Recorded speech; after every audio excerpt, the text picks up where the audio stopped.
До вашої уваги брифінг Прем'єр-міністра України Дениса Шмигаля і Високого представника Європейського Союзу з питань зовнішньої політики і політики безпеки Жозепа Борреля. Слово Прем'єр-міністру України. Бажаю всім здоров'я. Я радий сьогодні вітати Високого представника Європейського Союзу пана Жозепа Борреля в Україні. Hello, I'm happy to welcome today the High Representative of the European Union, His Excellency Joseph Borrell in Ukraine. Цей візит є черговим підтвердженням незмінної підтримки України з боку ЄС і свідченням особистої уваги пана Борреля до України, яку ми надзвичайно цінуємо. This visit is yet another confirmation of the steadfast support of Ukraine by the EU, and this is also the testimony of the personal attention of His Excellency Borrell to Ukraine, and we appreciate this very much. В одному зі своїх недавніх виступів ви, пане Боррель, дуже правильно сказали, що перемога України має вирішальне значення не лише для України, але для миру і стабільності у цілій Європі. In one of your recent speeches, Your Excellency, you were very correctly stating that Ukraine's victory shall have the decisive importance not only for Ukraine, but for the whole peace and stability in Europe. Перемога України – це перемога Європи, успіх України – це успіх Європи. Це стосується як перемоги у війні проти Росії, так і членства України в Європейському Союзі. So victory of Ukraine means also victory of Europe. Success of Ukraine means success of Europe. And here we speak not only about the victory in the war against Russia. This is our victory in attaining the membership in the EU. Рішення Європейської Ради щодо відкриття перемовин в грудні цього року, відкриття перемовин про вступ України до Європейського Союзу стало історичним кроком. Yet another historic step was taken in December 2023 when the European Council took its decision on starting negotiations process on negotiation path agenda on accession of Ukraine to the EU. І зараз важливо не зупинятися, тому ми вітаємо рішення почати підготовки переговорної рамки Єврокомісії та провести офіційний скринінг нашого законодавства на відповідність європейському. So it is most important for us now not to stop, and therefore we welcome and commend the decision to start the negotiation of the frame agreement of the European Commission and start the official screening of our legislation on its concordance to that of the European legislation. Наступним кроком у цьому напрямку має стати невідкладне фактичне започаткування переговорів щодо членства України в ЄС. The next step in this direction shall be the immediate start of negotiation process on accession of Ukraine to the EU. Ми зробимо все, аби м'яч не затримувався на українській стороні поля. We shall do our utmost to ensure that the ball will not be tarrying in the Ukrainian court. Ми проводимо необхідні зміни, змінюємо наші інституції, імплементуємо європейські норми і практики, будуємо повністю і будемо повністю відповідати критеріям членства в ЄС максимально швидко. So to this objective, we conduct necessary changes, we change our institutions, and we implement European norms and practices, and we shall fully consistent with the criteria of the EU membership perspective before too long. Ми знаємо, що це дуже амбітно, але за останні 2 роки Україна довела, що неможливе можливо. We know that this is an ambitious agenda, but over the past 2 years, Ukraine has proven that the impossible is possible. Тож наше членство в ЄС ми розглядаємо не як далеку перспективу, а як набір кроків, які ми здатні виконати в найближчі роки, в найближчій перспективі. So Ukraine's membership in the EU we see not as a far-off perspective, but rather as a number of steps that we are to take in the years to come in the most recent future. Ми всі бачимо і дуже цінуємо той рівень безпрецедентної підтримки, яку Європейський Союз надає Україні. We all see the unprecedented level of support that the EU is providing for Ukraine. Ми вдячні за фінансову, гуманітарну, військову допомогу. Від початку повномасштабної війни ця допомога сягнула майже 85 мільярдів євро. We are grateful for the support in the financial, humanitarian and military domains. From the very start of the full-fledged war, this assistance has reached almost 85 billion euro. Ми щиро вдячні за схвалення фінансового інструменту Ukraine Facility, який передбачає підтримку для України на рівні 50 мільярдів євро. Розраховуємо на швидке остаточне запровадження та отримання відповідного фінансування. We are sincerely grateful for the approval of the financial instrument Ukraine Facility. This envisages the support for Ukraine at the level of 50 billion euro, and we hope that the finalization and adoption of this mechanism would take no time, and we can expect this funding. Ми також надзвичайно цінуємо військову допомогу ЄС, яку Євросоюз надає Україні. We are also very grateful for the military support that the European Union is delivering to Ukraine. Європа прокидається від сплячої сієсти. Європейський оборонно-промисловий комплекс нарощує свої потужності, і я впевнений, що ми скоро це відчуємо. Ми сьогодні обговорили це з паном Жозепом Боррелем. I can mention that Ukraine is awakening after having La Tomarsa siesta, and we expect that the European industrial defense complex will accelerate its capacities, and I'm certain that we are going to feel it very soon. We've discussed this today with the High Representative. Адже для нас прискорення поставок артилерійських боєприпасів в Україну – один із ключових пріоритетів зараз. One of the key and top priorities now is the delivery of artillery munitions to Ukraine. Ми вдячні особисто пану Високому представнику Жозепу Боррелю за його особистий внесок у посилення Європейського фонду миру, через який відбувається підтримка Збройних сил України.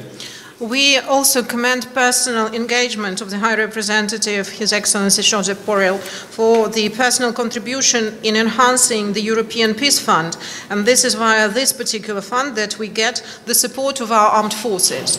Очікуємо вже скоро побачити рішення про створення фонду підтримки України, Ukraine Assistance Fund, у рамках EPF. We also expect to see the decision quite soon on creating the Ukraine Assistance Fund under the umbrella of the Ukrainian Peace Fund, of the European Peace Fund.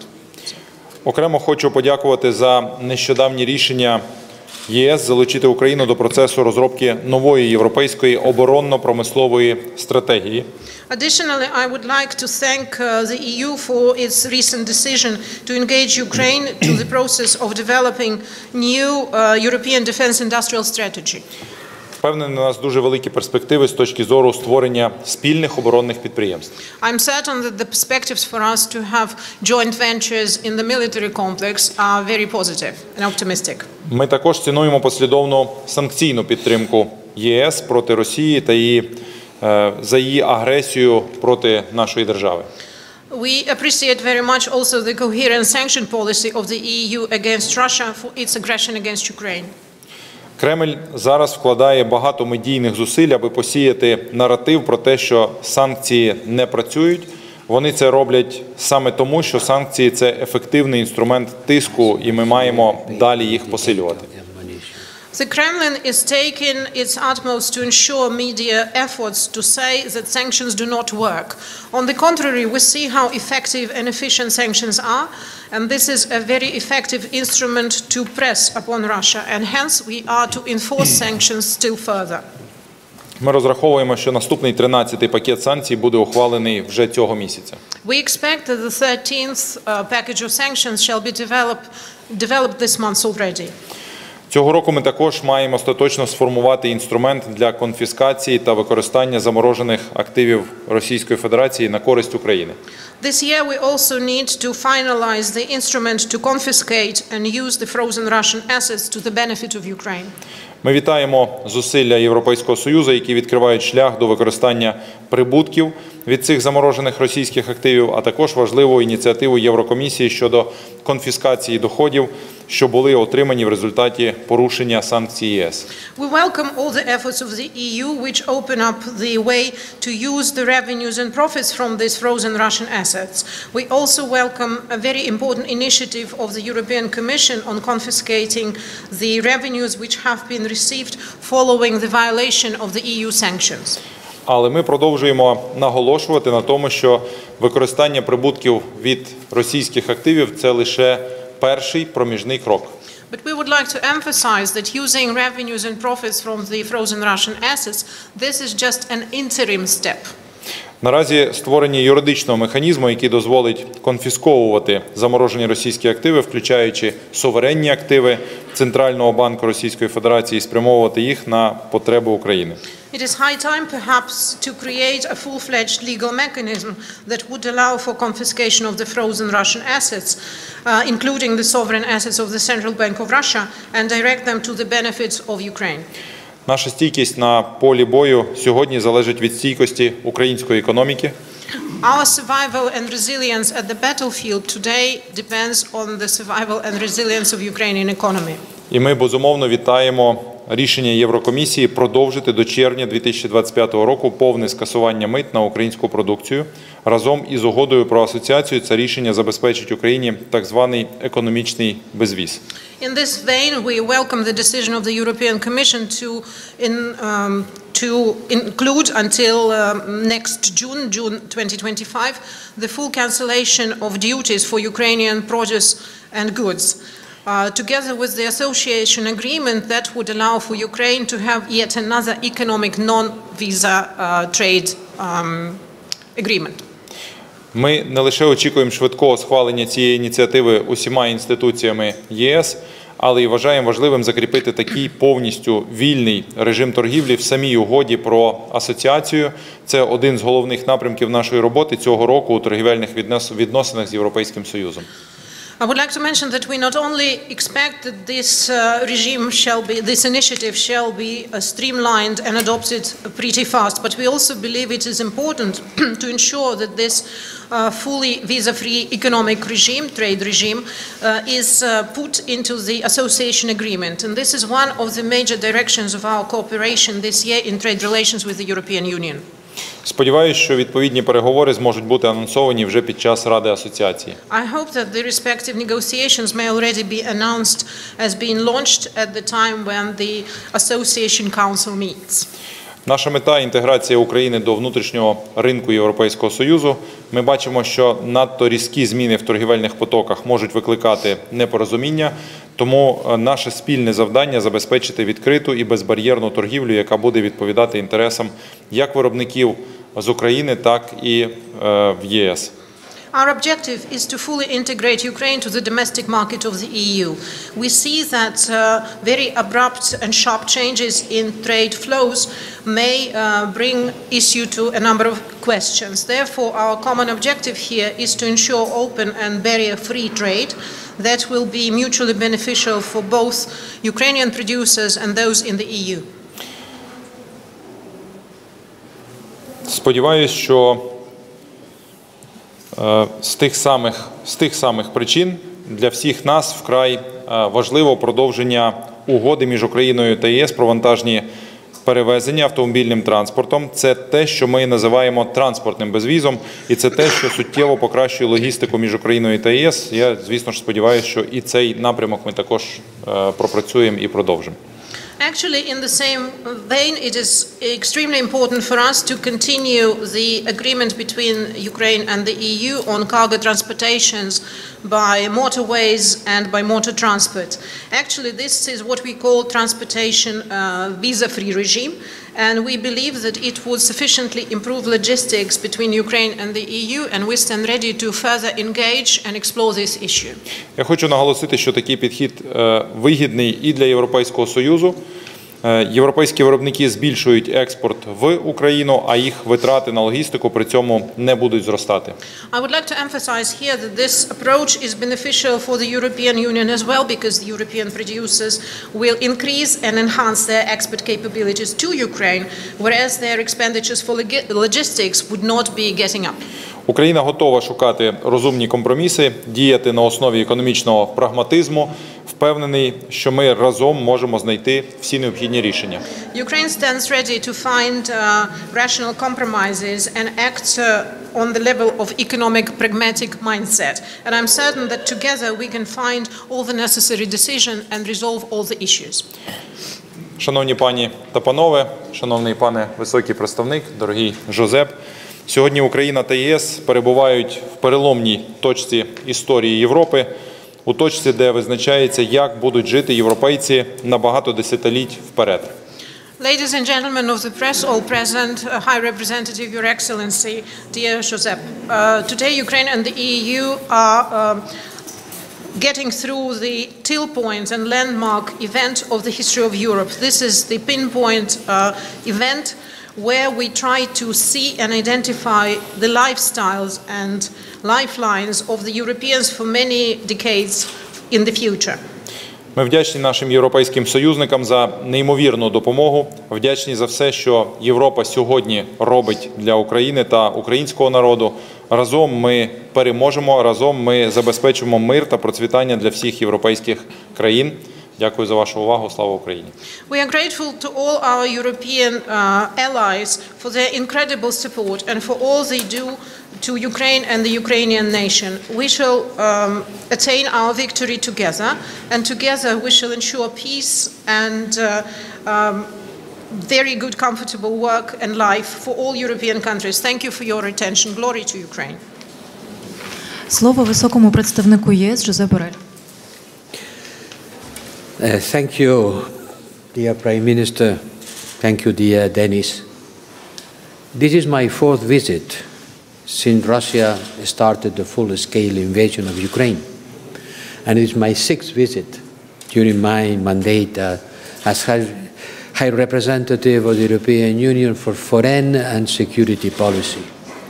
And for our foreign and security policy, there is nothing more important than to support you. For our foreign policy and for our security policy.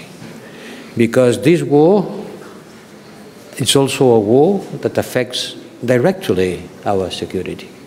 So believe me, my dear Prime Minister, Ukraine remains a top priority for the European Union and in particular for our foreign and security policy. Thank you for receiving me again here in Kyiv. Що ж, пане прем'єр-міністре, шановний Денисе, я хотів би сказати, що це вже четвертий мій візит до України від початку повномасштабного вторгнення Росії і, власне, вже шостий візит як високого представника ЄС з питань зовнішньої політики та політики безпеки. І отут я хотів би відзначити, що немає нічого більш важливого як для зовнішньої політики, так і для політики безпеки Європейського Союзу, як надавати підтримку Україні, адже ми чудово розуміємо, що це є дуже важливим для Європейського Союзу. Саме тому я хотів би зазначити, що Україна залишається нашим найбільшим пріоритетом. And I am sorry, my dear Prime Minister, I am sorry to have to start my words by paying a tribute to the innocent civilians that has been killed here in Kyiv and in other places of Ukraine during this last night by the indiscriminated attacks of the Russian aggressor. I myself and my team, we had the experience of running to the shelter as thousands and thousands of Ukrainians are used to be doing more than 40,000 times during the starting of the war. And there are moments that mark your personal history. And one of these moments, for me, was my visit 2 years ago, almost day by day, I think it was the 7th of January 2022, when we were sitting together in your office, and you tell me, Russia is going to attack us. And when this happened, are you going to support us? This was a question that is very lively in my mind. And yes, I am happy to say that we have been committed to support you in your rightful defense against the aggressor and on your European Union path. And both things goes together. You have to win the war and you have to win the peace. And the best way of winning both is your way to the European Union. Yes, Ukraine remains a top priority for the European Union and for your European Union membership. Дуже шкода, що сьогодні мені доводиться починати це звернення із слів суму, оскільки я хотів би вшанувати, безумовно, всіх тих цивільних, які загинули або постраждали внаслідок нападу, внаслідок атаки, яка була проведена росіянами цієї ночі. І ми разом з моєю командою мали спускатися цього ранку у бомбосховище. І я чудово розумію, що від початку повномасштабного вторгнення Росії на Україну так спускатися в бомбосховище українцям доводилося понад 40 тисяч разів. Я чудово пам'ятаю певні моменти в своєму житті. Зокрема, я чудово пам'ятаю той момент, коли я приїхав до вас в Україну якраз приблизно 2 роки тому. Якщо я не помиляюся, це сталося 7 січня. І тоді, в цей день, ми сиділи у вашому кабінеті, ви запитали, чи Європейський Союз допоможе Україні з огляду на те, що насувається російське вторгнення. І я радий, що тоді я сказав, і що я продовжую казати зараз, що ми залишаємося з вами, ми залишаємося повністю відданими допомозі України. Ми будемо допомагати у вашій справедливій обороні проти агресора, а також на вашому шляху до Європейського Союзу. І дуже важливо виграти війну. Не менш важливим є те, що необхідно виграти ще й мир. І обидва ці аспекти необхідно зробити на шляху до Європейського Союзу. І саме тому я ще раз хочу підкреслити, що Україна залишається нашим найвищим пріоритетом. And thank you for your extensive and comprehensive review of all the issues in which we have to continue engaging, both in our military support and on the necessary reforms that you have to develop on this European path that touches a lot of issues, from transportation to energy to reconstruction to trade. We will continue discussing that on the next Association Council meeting scheduled for the first days of March in Brussels. Я також хотів би подякувати за те, що ви провезли такий огляд всіх тих дуже важливих питань, які є на нашому порядку денному, зокрема і огляд і військової підтримки, і тих реформ, які необхідно проводити, зокрема реформ у сфері транспорту, енергетики, відбудови, торгівлі. Багато з цих аспектів буде піднято на наступному засіданні Ради України-ЄС, яке відбудеться на початку березня місяця. But my dear Prime Minister, I am here today to convey a strong message of solidarity. You don't need standing ovations. You don't need to say how much we appreciate the courage of your soldiers and your people. What you need is support.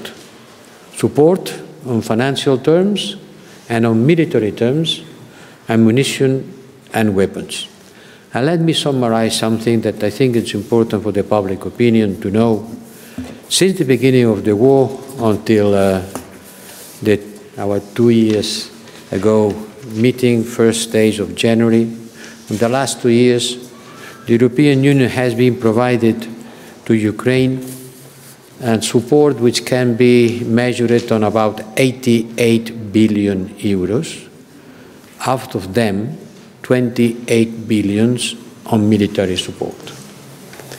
And on top of that, this important decision of the European Union Council, the meeting of the leaders of the European Union to approve a proposal of 50 billion on civilian support that now is being discussed by the budgetary authorities of the European Union, who are both the Parliament and the Council. And I have a complete assurance that the Parliament will approve it by the end of the month in order to be immediately implemented. In my side, I am working to develop this Ukrainian Special Support Fund inside the European Peace Facility. As I said, in the 2 last years, the military support, both bilateral, each member state with you directly, and then the European Union through the European Peace Facility, amounts to 28 billion. Now we are discussing a new top-up in order for this year to continue increasing the support, and in particular to continue supporting you on the delivery of ammunition that you have been mentioned rightly. Our defense industry is increasing its capacity. It has increased by 40% since the beginning of the year, and I can be sure that by the end of the year, the total amount of ammunition delivered as donations will be about 1,155,000, which is quite a precise figure. But you know very well that on top of that, we have to consider also not the donations, but the supplies that directly the European defense industry is producing for you through bilateral contracts. And I thank you a lot for the clarification of some data that will help me a lot in order to continue pushing for this support to be effectively implemented. We also work on the... Sorry, I'm stopping. Що ж, я хотів би також зазначити, що сьогодні я прибув ще раз для того, щоб ще раз засвідчити потужні слова солідарності України. Я хотів би зазначити, що, як я говорив і багато разів, що вам потрібні не аплодисменти чи овації, натомість вам потрібна допомога у вигляді зброї, боєприпасів, у вигляді фінансів тощо. Ми чудово розуміємо, що ми дійсно працюємо задля цієї допомоги, і я хотів зазначити, що якщо брати усю ту допомогу, яка була надана Україні з боку ЄС, то загальна сума цієї допомоги, власне, сягає 88 мільярдів євро. З них 28 мільярдів євро – це саме та допомога, яка надходила у вигляді військової підтримки для України. І я хочу зазначити, що ми дійсно продовжуємо працювати. Я, зокрема, продовжую працювати над фондом спеціальної підтримки, який буде продовжувати забезпечувати надання військової допомоги Україні. Тобто, окрім цих 28 мільярдів євро, які вже були витрачені на військову допомогу України, буде, безумовно, продовження цієї роботи. Крім того, я хотів би зазначити, що нещодавно лідери країн-членів Європейського Союзу узгодили виділення 50 мільярдів допомоги, це цивільної допомоги, які є також важливим зараз. Це рішення, воно передано для подальшого врахування парламентом. І я впевнений, що усі ці врахування, всі ці обговорення в парламенті будуть завершені до кінця цього місяця. Я також хотів би зазначити, що продовжує зростати і розвиватися оборонно-промисловий комплекс Європейського Союзу, і вже можна зазначити, що його спроможність підвищилася на 40%. Я також можу дати достатньо конкретну цифру, що стосується боєприпасів. До кінця цього року ми розраховуємо на 1 мільйон 155 тисяч. Отака конкретна цифра. At the same time, dear Prime Minister, your country has to continue the reforms, making significant progress on your European path, despite the difficult war conditions. Ukraine has shown extraordinary resilience and exceptional unity of the society, and a great consensus among the main political forces on key goals for the nation. There are political divergences. Democracy is about political divergences, certainly, but the unity is key for your victory. Key. I was happy to say that to the members of the Rada this morning, to underline how important it is to keep effectively working the democratic mechanism, the rule of law, and anti-corruption, but it's also very much important to do that keeping the unity of the country, the political forces, and the society to the challenge of the war. Я також хотів би зазначити, що дуже важливо і продовжувати процес реформування, адже ви дійсно вже демонструєте надзвичайну стійкість, ви демонструєте єдність суспільства, ви демонструєте і консенсус навколо реалізації ключових цілей для України. І дуже важливо, що є і продовжує існувати різноманіття, але політичне різноманіття, зокрема, але ключовим є збереження єдності. І при цьому дуже важливим, щоб залишалося і верховенство права, і боротьба з корупцією.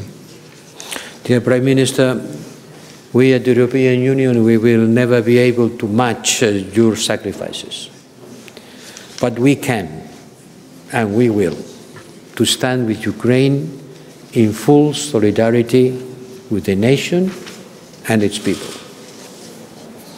Звичайно, ми не порівняємося по кількості жертв, на які довелося пойти Україні, але ми будемо зберігати нашу солідарність і нашу єдність у підтримці України.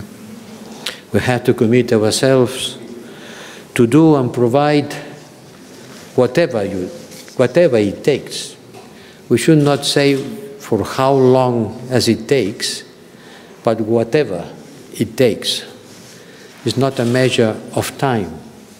It's a measure of quantity and quality of our support right now when it's needed. І зараз не менш важливим є зміна такої собі парадигми у висловлюванні. Тому що якщо раніше казали, що треба допомагати Україні стільки, скільки цього буде необхідно, то зараз треба говорити, що Україні треба допомагати всім, чим Україні необхідно. Тут питання не про час, тут питання про кількість і якість цієї допомоги, яка має бути своєчасною. Whatever it takes for Ukraine to prevail in your just defense against the aggressor, for an European, democratic and peaceful future for Ukraine. Слава Україні!